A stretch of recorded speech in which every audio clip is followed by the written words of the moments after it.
Gente, vamos abrir aqui, primeiro, como eu disse, no Salmo 137, porque conquanto a numeração desses salmos seja o 37 venha depois do 133 e do 126, mas, na realidade, a sequência histórica deles, a cronologia histórica dos fatos aos quais eles fazem alusão é diferente. Então, na cronologia histórica, primeiro vem o 137, porque no século VI, no meio do século VI antes de Cristo, o povo de Judá, o povo mais precisamente de Jerusalém, o povo da Judéia, porque o reino norte de Israel já tinha sido levado para cativeiro antes, e esse reino norte de Israel tinha sua capital na Samaria, daí surgirem os samaritanos, mas foi só na metade do século VI que Jerusalém caiu e o reino sul de Israel, chamado o reino dos judeus, foi levado para a Babilônia pelo rei Nabucodonosor. E é algo que acontece por causa de desobediência renitente ao ensino e ao apelo e à exortação que os profetas vinham fazendo há anos e anos. Profetas como esses que nós estamos habituados a ler, como Isaías, como Jeremias, como Ezequiel, numa certa fase da sua profecia, depois o resto da profecia dele, a profecia escrita dele na sua totalidade praticamente, foi produzida no cativeiro, porque ele foi levado para cativeiro. De modo que Isaías e Jeremias, especialmente, mais do que quaisquer outros profetas, são aqueles que bradam e gritam e advertem quanto ao fato de que, por aquela existência individual e coletiva que o povo judeu vivia, eles iriam ser levados para o cativeiro em Babilônia. Não porque fosse inevitável. Os profetas diziam que o cativeiro era evitável. Não é porque uma obsessão de Nabucodonosor fosse inevitavelmente acontecer e um poder tão maior viesse a subjugar um poder tão menor. Porque outros povos pequenos foram poupados pelo rei de Babilônia, por Nabucodonosor, e Israel não foi.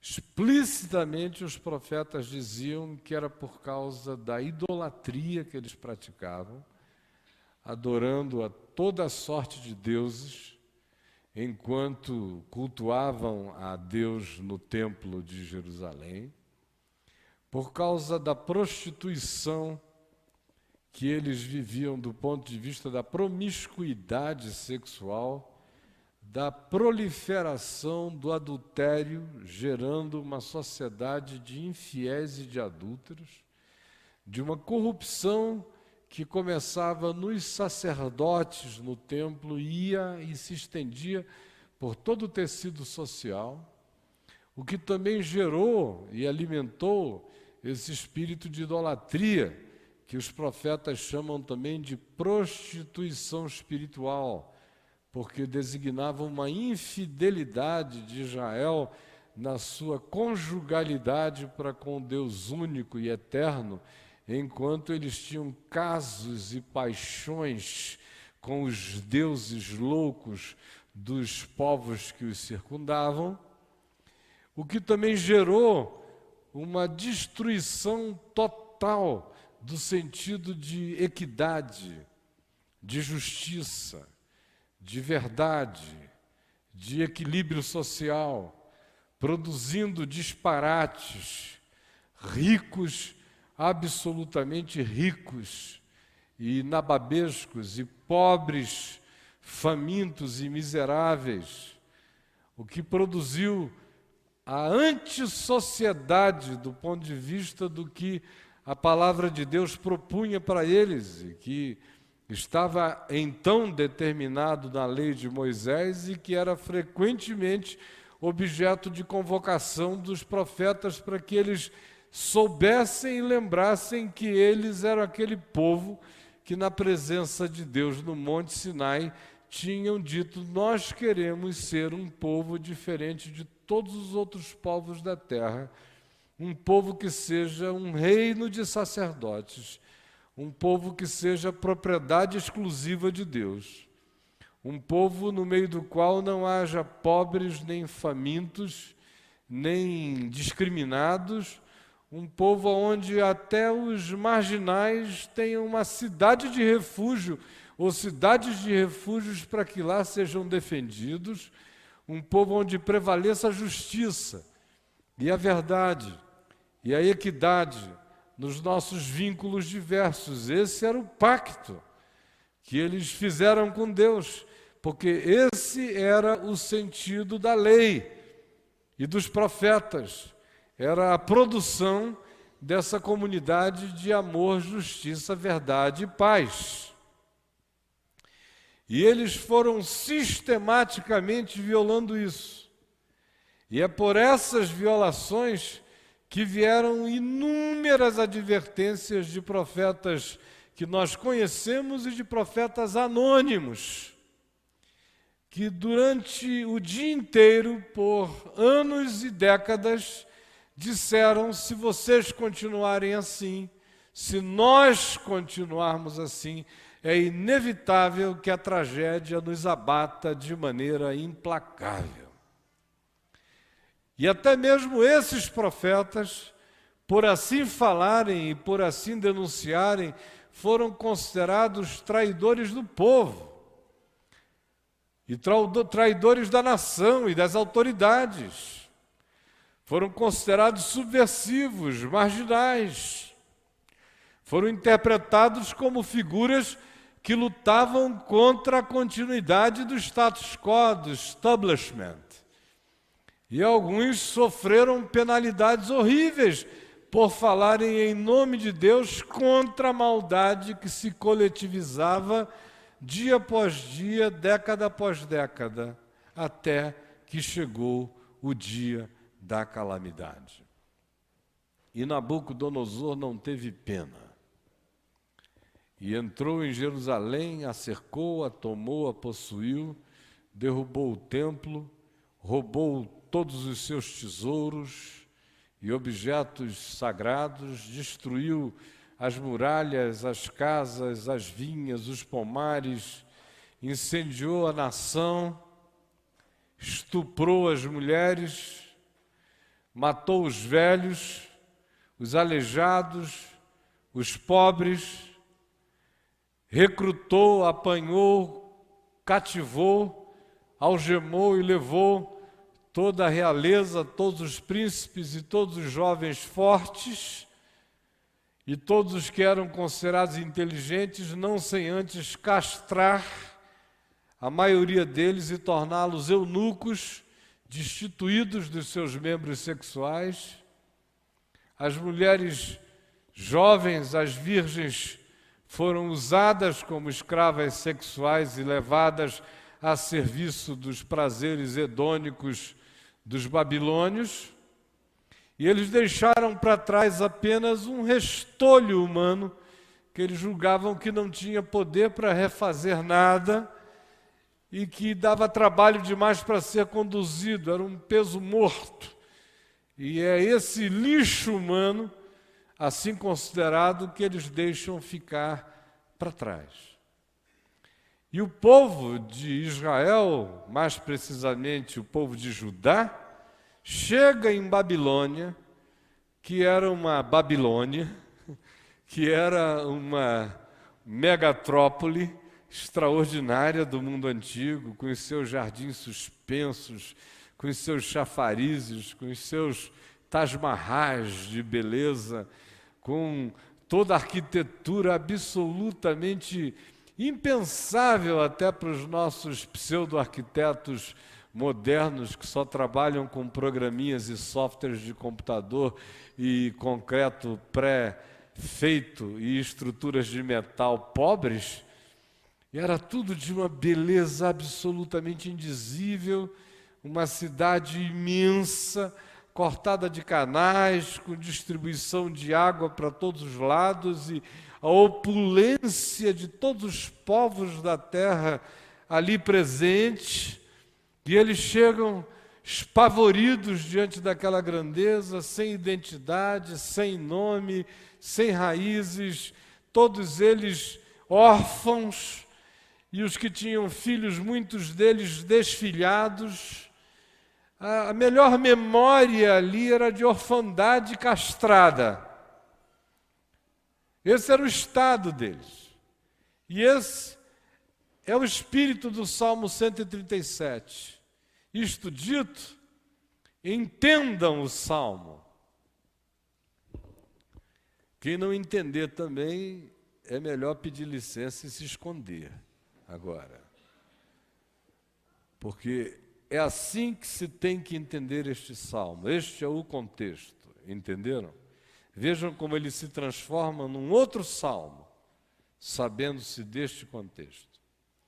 Às margens dos rios de Babilônia, nós nos assentávamos, às margens do Tigre, do Eufrates, do rio Quebar, desses rios que estão correndo até hoje por aí, entre o Iraque e o Irã.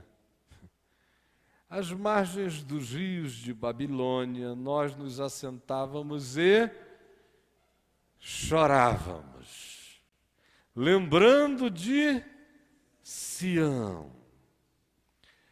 Nos salgueiros que lá havia, os chorões, aquelas plantas bonitas, chorões e mais chorões, nos salgueiros que lá havia, pendurávamos as nossas harpas. Nos chorões, botávamos as nossas harpas para ficarem penduradas numa redundância botânico-musical. Assim como o salgueiro é aquela árvore chorona, nós botávamos as nossas harpas penduradas nos chorões, nossas harpas choravam.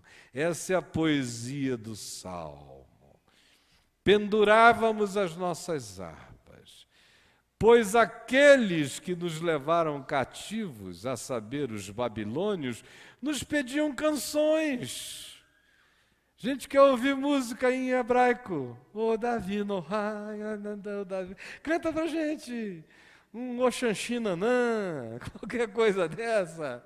Dancem e cantem para nós. Vamos lá, minha gente. Alegria, alegria. E eles, com as suas harpas penduradas nos chorões, castrados, desfilhados, órfãos, arruinados, e eles nos pediam canções. Sim, os nossos opressores pediam que fôssemos alegres.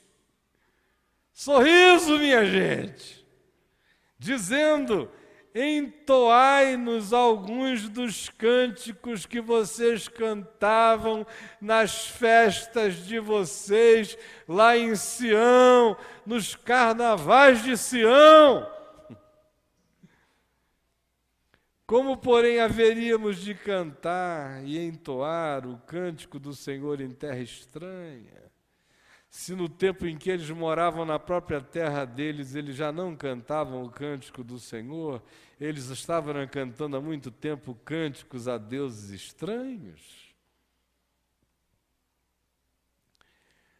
Aqui, de repente, como só ia acontecer com aqueles que decidem viver contra a vontade de Deus, contra o mandamento de Deus, contra a palavra de Deus, contra a revelação de Deus, e que acham que é possível plantar espinheiros e colher uvas, e que ouvem a palavra divina advertindo-os de que conforme a sua semeadura será a sua colheita, algum tempo depois de terem colhido exatamente o que plantaram e não sem advertência.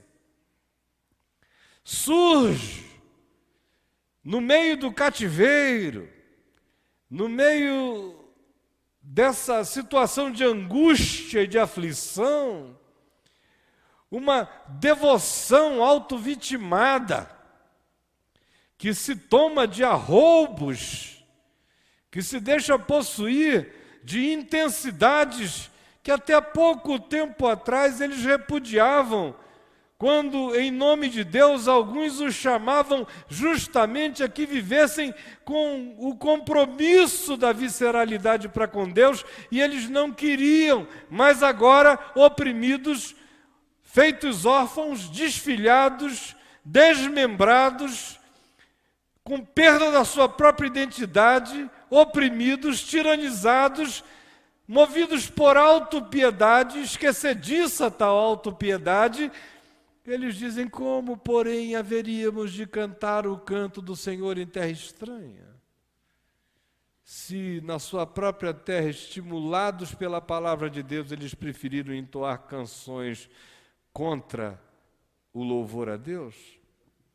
E aí surge essa outra afirmação, que se fosse feita por um povo que estivesse vindo de um caminho de fidelidade, de amor, de obediência, de compromisso, de sinceridade para com Deus, para com a vida, para com o próximo, seria absolutamente maravilhosa, mas é justamente o povo que sobreviveu à sua própria desobediência, recalcitrância, maldade e indiferença, que agora, acossados pela agonia, e experimentando o que se lhes dissera que sobre eles viria, subitamente esquecidos de tudo o que eles, tendo feito, produziu o que agora sobre eles estava, dizem como se fossem vítimas da maldade: se eu de ti me esquecer, ó Jerusalém,